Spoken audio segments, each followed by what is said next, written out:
Hello, my name is Benjamin Hart. I'm an American attorney and the Managing Director of Integrity Legal here in Bangkok, Thailand. As the title of this video suggests, we're discussing the Royal Thai Embassy in Kuala Lumpur, Malaysia. And we're making this in the midst of the COVID-19 lockdown, but this is a general video. I decided to go ahead and make these videos to discuss the Thai embassies in ASEAN, just to kind of provide some insight to folks, especially for those folks who may have to do a visa run immediately following the amnesty, which will be lifted July 31, 2020.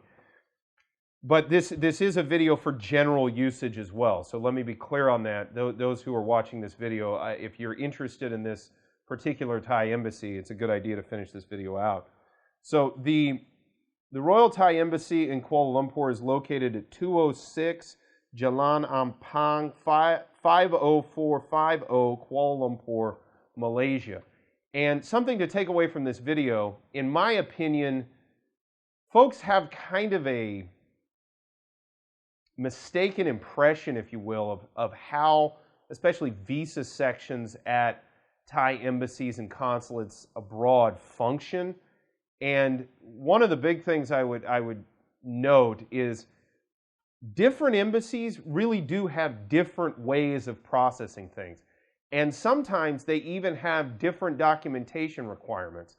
And now this may seem kind of counterintuitive to one who says, well, you know, the immigration law is what it is, and why should there be all this variance? I don't really understand that. Well, the reason is the immigration law is promulgated as sort of a uniform body of law, but from an administrative level, the officers of the Thai Ministry of Foreign Affairs that staff the Thai embassy in Malaysia, they have some discretion with respect to, for example, evidence they find compelling to meet the elements and evidentiary requirements of a visa application. They also have a great deal of on-the-ground discretion with respect to how things are processed, how they want to see the visa application put together, for example.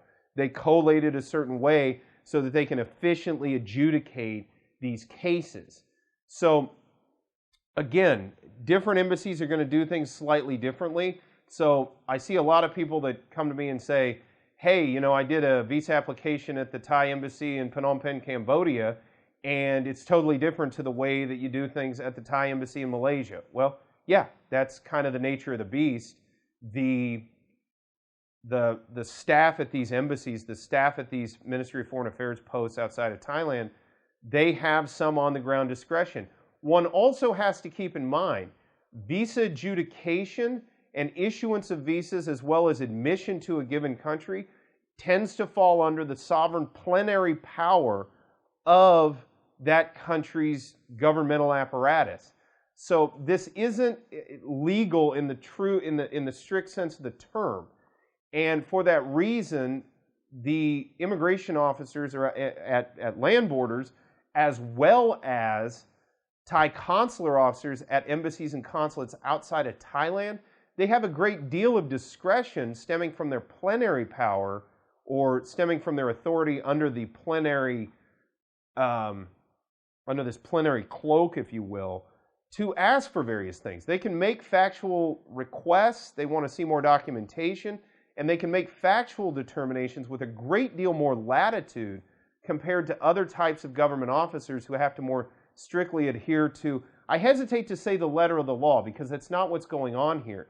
The officers are adhering to the letter of the law, but their discretion with respect to factual determination and with respect to their discretion to require further evidence, that is operating under plenary power, and they have a great deal of latitude with respect to that when compared to other types of functions that the Thai government may perform.